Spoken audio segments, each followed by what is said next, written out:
প্রিয় দর্শক, সালাম আলাইকুম। আমরা এই যে ঈদের পরে বেড়াতে যাচ্ছি ওই যে গেদার নানির বাড়ি। যে আমাদের গেদার বাড়ির নানির বাড়ি যাব, তা আমাদের সাথে কিন্তু আবার দুটি মেহমান আছে, বুঝছেন।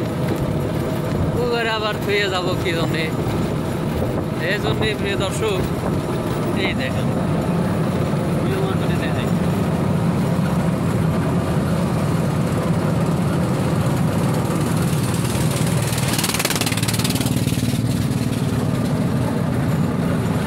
আমাদের বাচ্চা মিঠু ওকেও নিয়ে যাচ্ছিল নানি বাড়ি।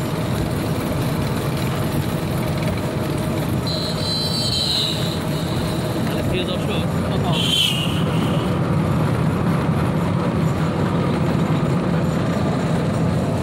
মাশাআল্লাহ, ওরা নানি বাড়ি ঘুরে আসবে। ধন্যবাদ।